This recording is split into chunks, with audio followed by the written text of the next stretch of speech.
लोग कहते हैं इस दुनिया में पैसा ही सब कुछ है और इस चीज को पाने के लिए इंसान किसी भी हद तक जा सकता है।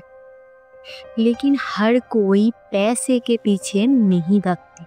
कुछ लोग जिंदगी जीने के लिए ही सिर्फ जीते हैं, जैसे कि देवा, जिसका दुनिया में कोई नहीं है और ना ही कोई पहचान है। और जब कोई ऐसा इंसान पूरा सिस्टम हिलाने का दम रखता है तो वहाँ पैसा पावर हार जाता है और सच्चाई और इंसानियत की जीत होती है। नमस्ते, मेरा नाम है अनन्या पाल। आप सभी का स्वागत है हमारे कहानी खोलासा यूट्यूब चैनल पे। चलिए ज़्यादा देरी ना किए समझते हैं कुबेरा मूवी की कहानी को। इस कहानी की शुरुआत होती है बे ऑफ बंगाल में, जब नेचुरल ऑयल का एक खनि मिलता है जो पूरे देश के लिए कुबेर का खजाने से कोई कम की चीज नहीं है। और इसी बीच वहाँ का एक हेड ऑफिसर इंचार्ज ये खबर एक बड़े चालाक और खतरनाक बिजनेसमैन नीरज मित्रा को देते हैं और वो लालच में आकर वो ऑयल रिसोर्स को अपने नाम करने के लिए एक मिनिस्टर से मिलते हैं और उनको कन्विंस करते हैं कि आप वो जगह मुझे बेच दो और फिर मुझसे ऑयल खरीदो। ये करने के लिए आपको मुंह मांगी रकम मिलेगी। और वो मिनिस्टर ये डील एक्सेप्ट कर लेते हैं। इस डील के लिए उन्होंने नीरज से 1 लाख करोड़ रुपए की मांग की और फिर डील डन हो गई।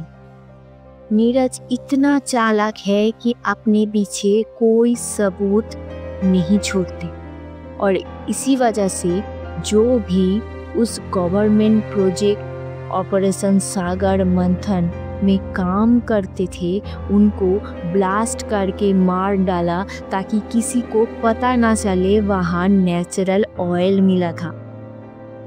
और मिनिस्टर सिद्धप्पा ने उससे अपने पावर से एक्सीडेंट डिक्लेयर कर दिया। अब नीरज के सामने सबसे बड़ा काम था कि कैसे अनऑफिशियल तरीके से पैसों को मिनिस्टर तक पहुंचा जा सके। किस पर भरोसा करे इस काम के लिए?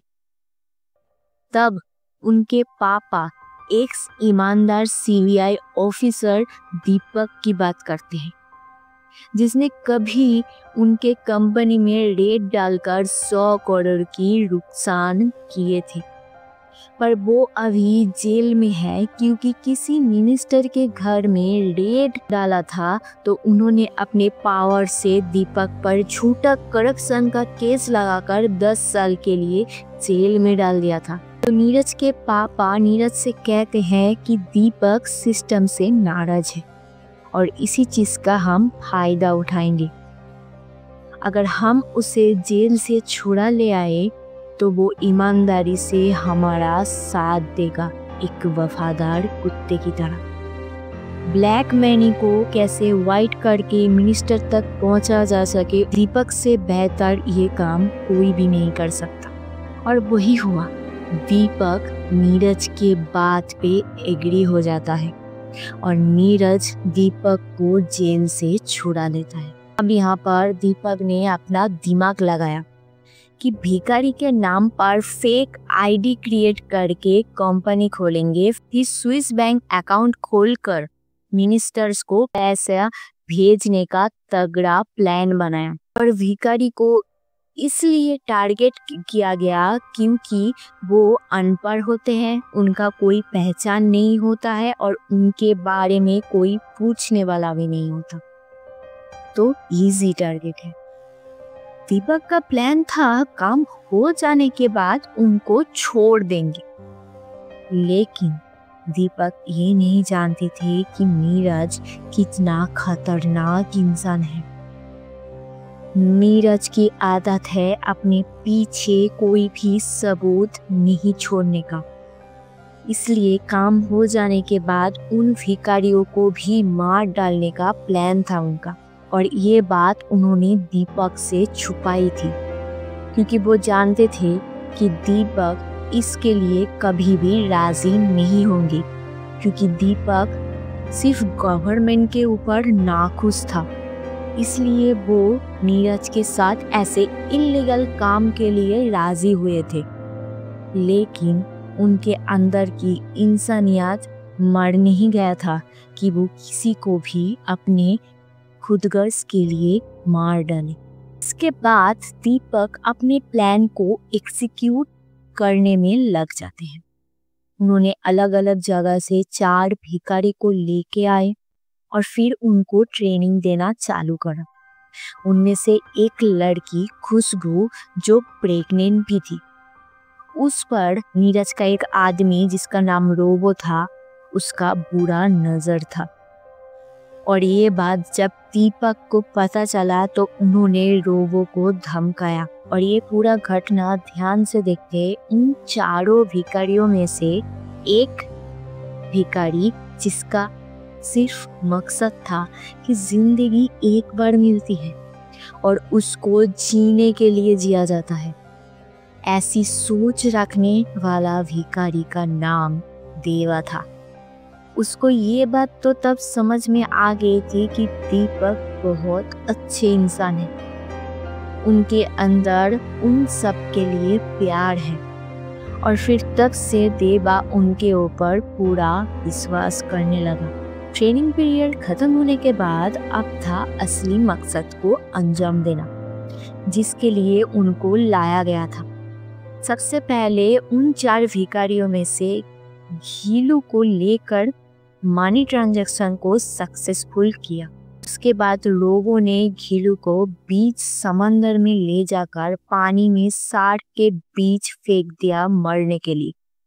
इस तरफ जब घीलू वापस नहीं लौटा तो देवा ने टेलीफोन से दीपक को कॉल किया और बताया घीलू अब तक नहीं लौटा, जो सुनकर दीपक को समझ आ गया था कि घीलू अब फिर कभी भी नहीं लौटेगा।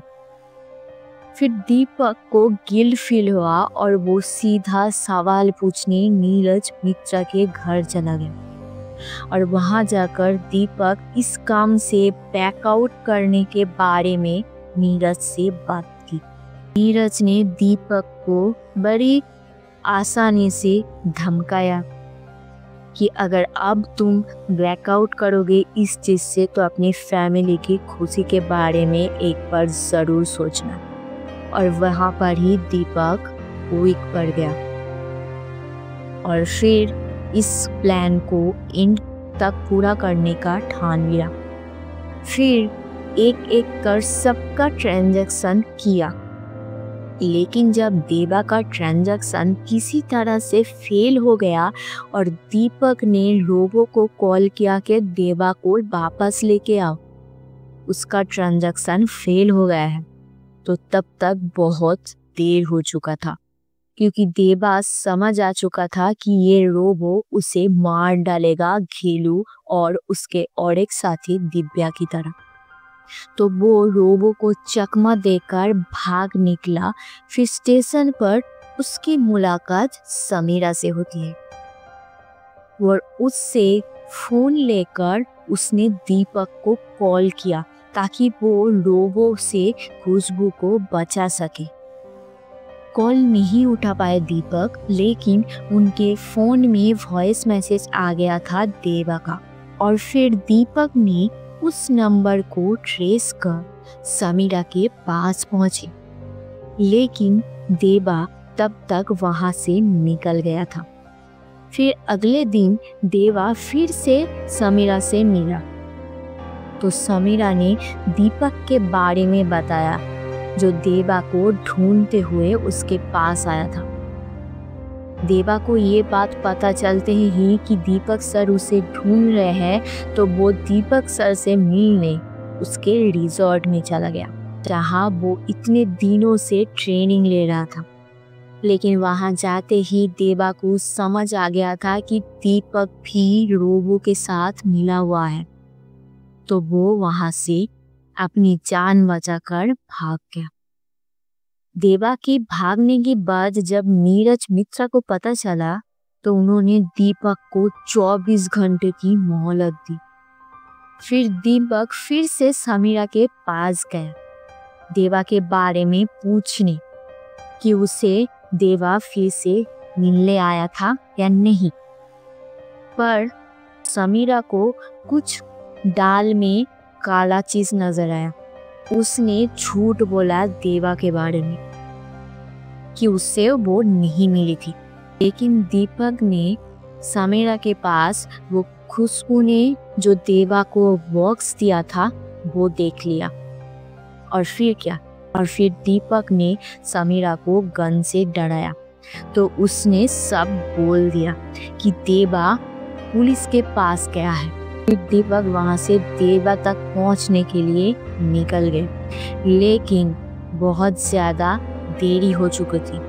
तब तक इंस्पेक्टर को पता चल गया था कि इस भिखारी के जरिए नीरज मित्रा कोई बहुत बड़ा स्कैम कर रहे हैं।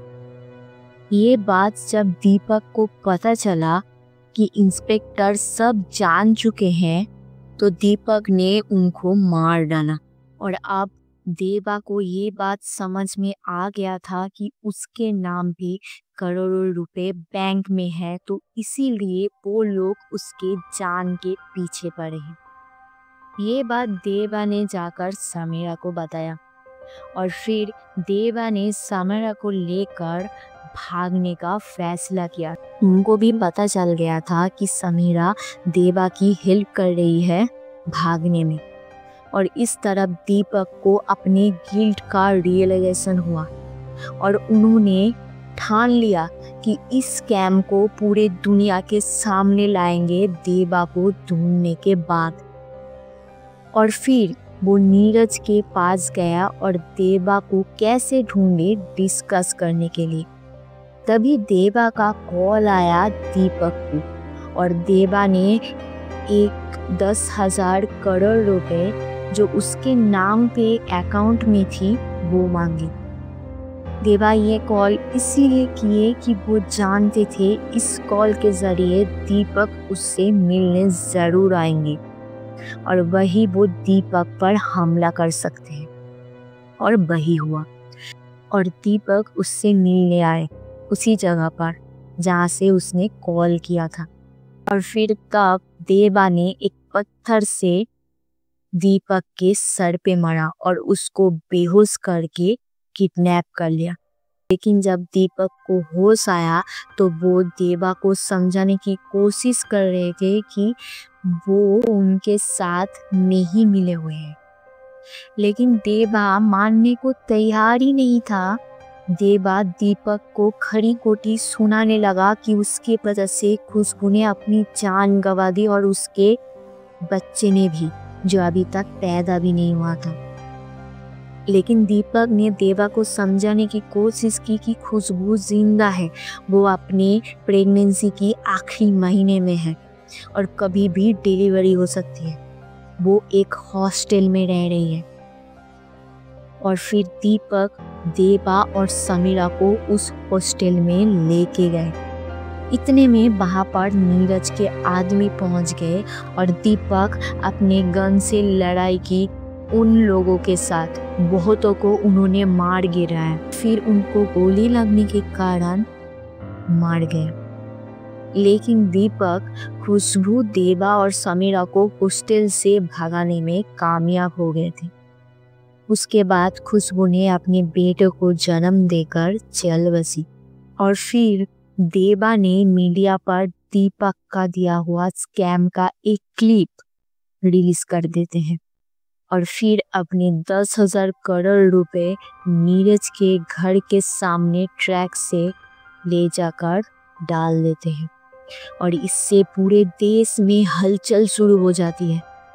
और तभी देवा नीरज को कॉल करते हैं और उनको कहते हैं 24 घंटे के लिए भिखारी बनकर भीख मांगो। लोगों तक तुमको समझ आएगा भिखारी लोगों में भी जान होती है, वो भी एक इंसान है। और इसके बदले में देवा दीपक सर का दिया हुआ सारा सबूत नीरज को देने का वादा करता है। नीरज अपने लोगों को देवा को ढूंढने के लिए बोलकर खुद भी भिखारी बनकर देवा को ढूंढने लगे। फिर देवा ने नीरज को किडनैप करके अलग सुनसान जगह पर लेके गए और दोनों के बीच बहुत जोरों से फाइटिंग हुई और इसी दौरान नीरज देवा के हाथों मारा गया। पर देवा को नीरज के मर जाने से कोई भी अफसोस नहीं हुआ, क्योंकि ये नीरज कोई इंसान था ही नहीं, एक हैवान, एक राक्षस था जो सिर्फ पैसे के पीछे पागलों की तरह दौड़ रहा था और इंसान होने का मतलब ही भूल गया था। इस फिल्म की पूरी कहानी से ये समझ आया कि पैसे से अब कभी भी किसी की जान की कीमत नहीं लगा सकते। चाहे आप कितने भी अमीर हो, उससे कोई फर्क नहीं पड़ता। हर किसी को जीने का हक है। आप पैसा, पावर से किसी का जीने का हक छीन नहीं सकते, क्योंकि आपका जान आपके लिए कुबेर का खजाना से कोई कम नहीं है।